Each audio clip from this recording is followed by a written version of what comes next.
साथियों नमस्कार, आप सभी का स्वागत है इस यूट्यूब चैनल पर। मैं अशोक यादव। देखिए, जो क्लास है या फिरोज शाह तुगलक की से संबंधित जो महत्वपूर्ण चीज़ें हैं हम उसका अध्ययन कर रहे हैं। तो पिछली क्लास में हमने फिरोज शाह तुगलक के जो व्यक्तिगत जीवन है उसके विषय में अध्ययन किया था। तो इस क्लास में हम यह देखेंगे कि फिरोज शाह तुगलक अपनी शासन सत्ता संचालित करने के लिए जो वंशानुगत सिद्धांत लागू किया वो क्या था, उसके विषय में हम लोग चर्चा करेंगे। तो क्लास शुरू करने से पहले आपसे एक निवेदन है कि हमारे चैनल को सब्सक्राइब कर लीजिए, लाइक करिए, कमेंट करिए। तो यहाँ पे हम आप देखेंगे, देखिए यहाँ पे लिखा कुलीन एवं सेना। जो कुलीन लोग हैं, जो वहाँ पे अमीर लोग थे, संभ्रांत लोग थे, उनको संतुष्ट करने के लिए, और जो सेना थी तो वो बार बार विद्रोह कर रही थी, जो उनके अंदर असंतोष था, जो मोहम्मद बिन तुगलक के साथ की नीतियों के कारण ये लोग असंतुष्ट थे, तमाम प्रकार से उसका विरोध कर रहे थे, विद्रोह कर रहे थे। उन तमाम चीज़ों को देखते हुए फिरोज शाह तुगलक ने इन अमीरों और सैनिकों को संतुष्ट करने के लिए फिरोज शाह तुगलक ने वंशानुगत सिद्धांत लागू किया। आपको समझना है कि जो मोहम्मद बिन तुगलक है उसने क्या किया था, प्रशासनिक व्यवस्था चलाने के लिए वंशानुगत सिद्धांत को पूरी तरीके से नकार दिया था। वह सभी पदों पर केवल योग्यता के आधार पर नियुक्ति करता था, चाहे वह किसी भी धर्म जाति का हो, किसी कुल का हो, उससे कोई मतलब नहीं था। बस हाँ, अगर कोई व्यक्ति चाहे हिंदू मुसलमान हो, चाहे हिंदू ही क्यों ना हो, चाहे विदेशी क्यों ना हो, मंगोल क्यों ना हो, चाहे जिस धर्म जाति का हो, चाहे जहाँ का हो, अगर उसके अंदर योग्यता है तो मोहम्मद बिन तुगलक उसे उस तरीके की शासन सत्ता पर जो पद है प्रदान करता था।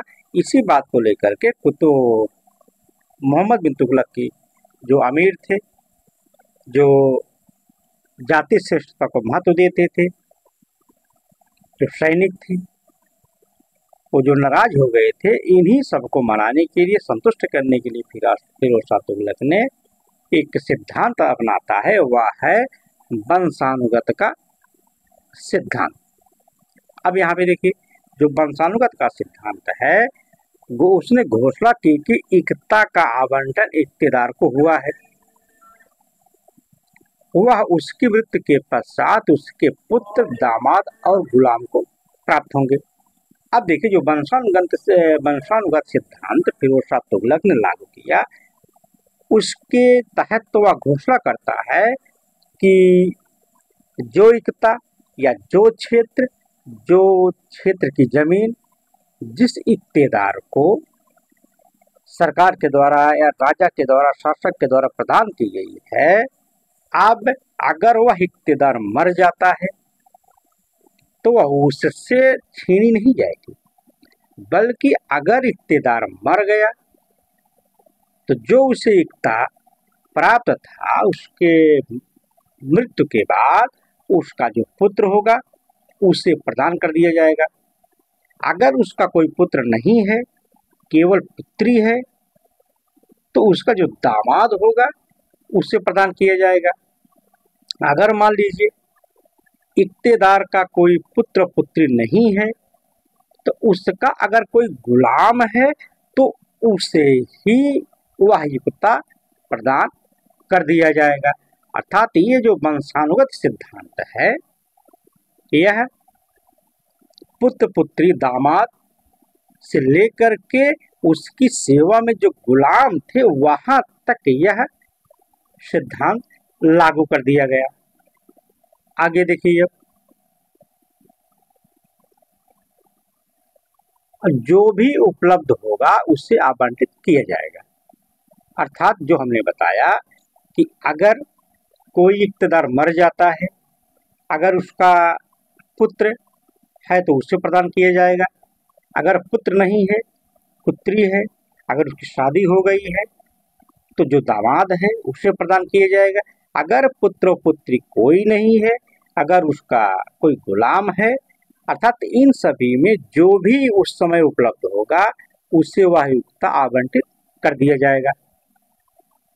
अब देखिए, फिरोज शाह तुगलक ने जो अपनी आत्मकथा लिखी है फुतुहात फिरोज शाही, उसमें फिरोज शाह लिखता है कि जब अल्लाह अपने बंदों की आजीविका नहीं छीनता तो मैं कैसे किसी को उसके पद से हटा सकता हूँ।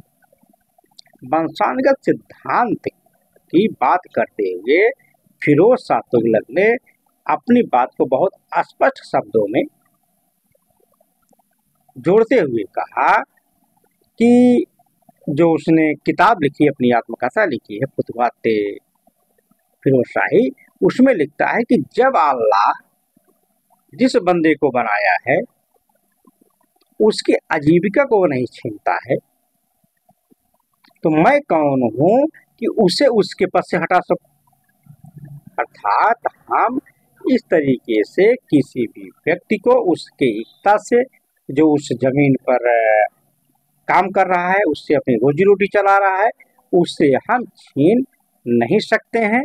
ठीक, आगे देखिए, नियम बनाया कि यदि कोई सैनिक सेना में नहीं आ पा रहा है तो उसकी जगह बेटा, दामाद या गुलाम को भेज दे। अब यहाँ पे देखिए, ये तो बात रही इक्तादारों की। अब बात करता फिरोज शाह तुगलक सेना की। फिरोज शाह तुगलक कहता है कि जैसे अगर हम किसी सैनिक को भर्ती करते हैं, सैनिक की उम्र ज्यादा हो गई है, वह सेना में नहीं आ पा रहा, अपनी सेवा नहीं दे पा रहा है, तो जो सैनिक है वह अपनी जगह अपने पुत्र को सेना में भेज सकता है। अगर बेटा नहीं है तो अपने दामाद को अपने स्थान पर सेना में भेज सकता है। अगर दामाद भी नहीं है, जो उसका गुलाम है, अपने एवज में सेना में काम करने के लिए भेज सकता है। अर्थात इस तरीके से वंशानुगत की जो पद्धति है वह लागू करने का प्रयास किया।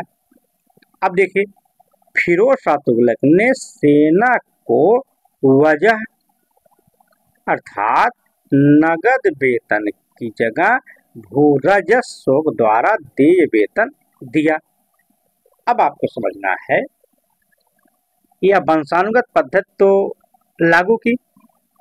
अब उसने जो सेना उसकी थी, अब जब उसे वेतन देने की बात आई, पैसा देने की बात आई, फिरोज शाह तुगलक कहता है कि हम सैनिकों को नगद वेतन नहीं देंगे, बल्कि जो सैनिक काम करने वाले हैं उनको हम भू राजस्व उनसे वसूलेंगे। जो उन्हें हम इक्ता प्रदान किए हैं वहां से जो उनका अपना खर्चा है उससे काट लिया जाएगा, वो अपना ले ले, बाकी हम उससे ज्यादा जो होगा उसे हम वसूल लेंगे। अर्थात भूमि कर अधिन्यास लागू किया गया वहां पे सेना के अंदर नगद वेतन देने के एवज में। अब देखिए, यहाँ पे एक शब्द आया है वजह। अगर मान लीजिए प्रश्न बन जाए कि फिरोज शाह तुगलक के शासनकाल में वजह क्या था, वजह शब्द का अर्थ क्या है, तो वजह जो है यह है भूमि कर अधिन्यास, अर्थात नगद वेतन की जगह भू राजस्व द्वारा दे वेतन। अब आगे देखिए, फिरोज शाह तुगलक ने इतलाकनामा अर्थात अधिन्यास आज्ञा पत्र अर्थात तलाक, इतलाकनामा जो है जिसे अधिन्यास आज्ञा पत्र कहा गया, जो लगान से वेतन प्राप्त करने का नियुक्त पत्र था, का प्रचलन किया। यहाँ पे आपको समझना है, फिरोज शाह तुगलक ने इतलाकनामा नामक जो पत्र है उसे लागू अपने राज्य में किया, प्रचलन किया, अर्थात जो लगान है उससे वेतन प्राप्त करने का जो नियुक्ति पत्र है उसे जारी करने वाला फिरोज शाह तुगलक है। आगे देखिए, खुद फिरोज शाह तुगलक ने एक बार अपने एक सैनिक को रिश्वत देकर भ्रष्टाचार को बढ़ावा दिया। अब आपको यहाँ पे एक बात समझनी, ये भी बहुत बड़ा प्रश्न बना है कि दिल्ली सल्तनत का कौन शासक है जो अपने सैनिक को रिश्वत के रूप में कुछ सिक्के प्रदान किए थे और कहा कि जा करके या सिक्का दे करके अपने काम को करवा लीजिए। तो वह शासक था फिरोज शाह तुगलक। यहाँ पे आपको समझना है कि फिरोज शाह तुगलक का जो शासनकाल है उसमें भ्रष्टाचार अपने चरम पर रहा होगा। सैनिक मनमाना रहे होंगे, कर्मचारी मनमाना रहे होंगे कि बिना रिश्वत के कोई भी काम नहीं करता रहा होगा। इन भ्रष्टाचारियों के आगे फिरोज शाह तुगलक खुद भी नतमस्तक हो गया था। भाई उसी का तो परिणाम है। अगर फिरोज शाह तुगलक अपने कर्मचारियों के आगे नतमस्तक नहीं रहा होता तो जब एक सैनिक बार बार अपने काम को ले जा करके करवाने का प्रयास किया अधिकारियों से, कर्मचारियों से, तो नहीं किया। तो इसकी शिकायत ले जा करके फिरोज शाह तुगलक से कहा कि महाराज, हम एक काम लेकर के सेना को जो अधिकारी हैं उनके पास गए थे, हमारे काम को नहीं कर रहे हैं। तो फिरोज शाह तुगलक ने कहा तो ऐसा करिए, हम आपको कुछ पैसे दे रहे हैं, सिक्के दे रहे हैं, आप ले जा करके उसे दे दीजिए और अपने काम को करवा लीजिए। इस तरीके से अपने साम्राज्य में भ्रष्टाचार को बढ़ावा देने का काम किया तो वह था फिरोज शाह तुगलक। आगे देखिए, फिरोज शाह तुगलक का शासनकाल मध्यकालीन भारत के संपूर्ण इतिहास में भ्रष्टाचार का सबसे बड़ा युग था। यहाँ पे प्रश्न भी बनेगा कि किस शासक के शासनकाल में मध्यकालीन भारत के संपूर्ण इतिहास में भ्रष्टाचार का सबसे बड़ा युग माना जाता है। तो वह था फिरोज शाह तुगलक का, जहाँ पे खुद शासक भ्रष्टाचारियों के आगे नतमस्तक था। आगे देखिए, किसी भी कारीगर को राजा के साथ चलने की अनुमति उस समय तक नहीं दी जाती थी जब तक वह घूस दे करके नगर अधिकारी से अनुमति पत्र प्राप्त नहीं कर लेता था। अब यहाँ पे देखिए, जो भी कारीगर सुल्तान के साथ जाना चाहता था, जो जाने की अनुमति देते थे अधिकारी, वो तब तक अनुमति उसे नहीं मिलती थी जब तक यह कारीगर अगर उसे सरकार राजा के पास राजा के साथ कहीं जाना है तो जाने के लिए कारीगरों को जो अधिकारी हैं उनसे अगर अनुमति लेनी है तो उन्हें अधिकारियों को घूस देना पड़ता था। जब घूस देंगे तब जाकर के ये अधिकारी कारीगर को सुल्तान के साथ या राजा के साथ कहीं जाने की अनुमति देते थे। आगे देखिए, फिरोज ने दाग प्रथा में ढील दी। जो दाग प्रथा थी, घोड़ों को दागने की प्रथा थी, इसमें पहले तो मोहम्मद बिन तुगलक ने बहुत कठोरता के साथ लागू किया था, लेकिन इस चीज को फिरोज शाह तुगलक ने इसमें ढील दे दी। हाँ, लेकिन ऐसा खत्म तो नहीं किया था, लेकिन ढील अवश्य उसमें दी थी। अब देखिए, यहाँ पे एक पुस्तक का नाम लिखा है कि इंसा-ए महरू। पुस्तक का नाम है इंसा-ए महरू। इसके लेखक हैं आइन-ए-मुल्क। ठीक है, इसमें आइन-उल-मुल्क ने बताया है कि फिरोज तुगलक के काल में सभी सरकारी कर्मचारी ये अभिमान व्यक्त करते थे कि उन्होंने किसी भी नागरिक को हानि नहीं पहुंचाई है, बल्कि उन्होंने राज्य का धन लूटा है। अब आपको यहाँ समझना है कि भ्रष्टाचार कितने चरम पर था।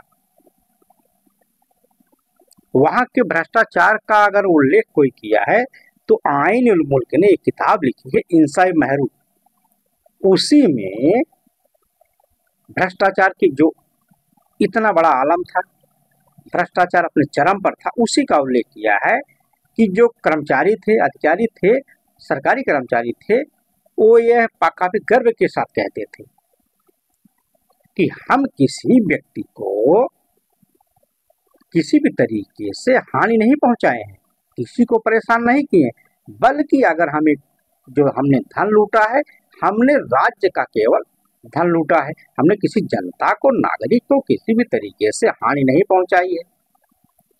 इस तरीके से आपको समझना है कि फिरोज शाह तुगलक का जो समय है, इसमें भ्रष्टाचार अपने चरम पर था, जिसका समर्थन सुल्तान खुद किया था। अब आगे देखिए, फिरोज तुगलक की यह तुष्टीकरण की नीति खुद के लिए भी थी, भाई खुद पर भी लागू था। उसने सैनिक को दिया था सिक्का, जाके दे करके घूस अपने काम करवा लीजिए। अब आगे देखिए,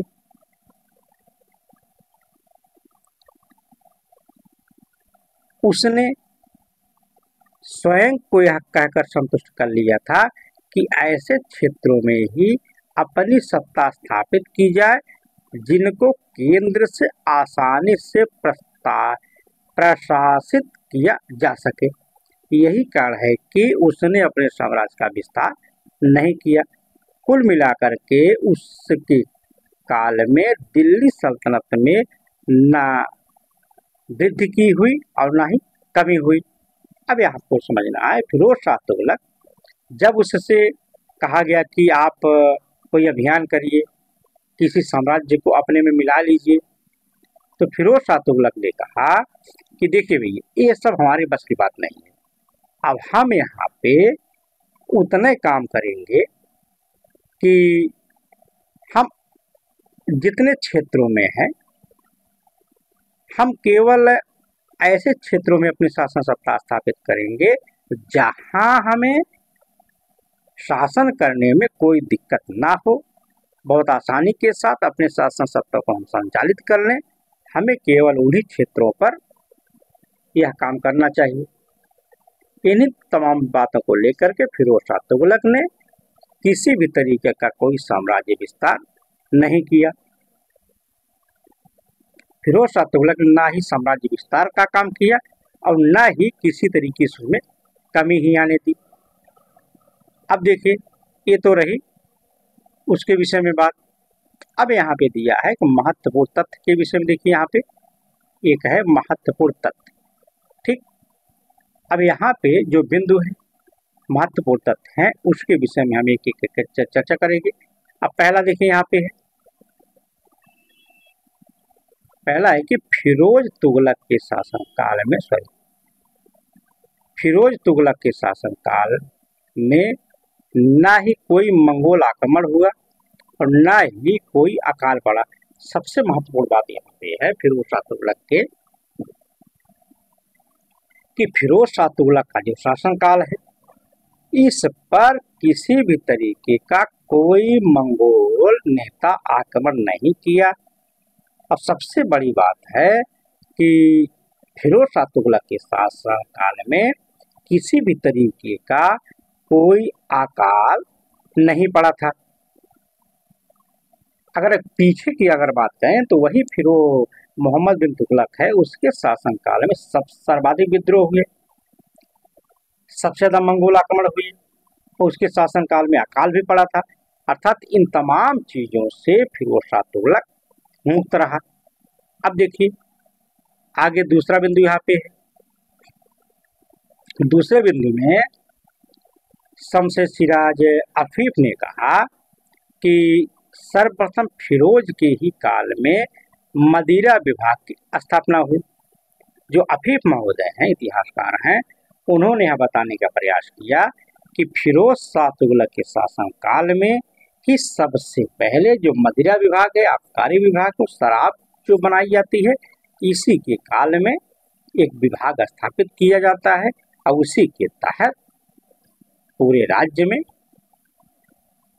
मदिरा का वितरण किया जाता है, देखरेख की जाती है।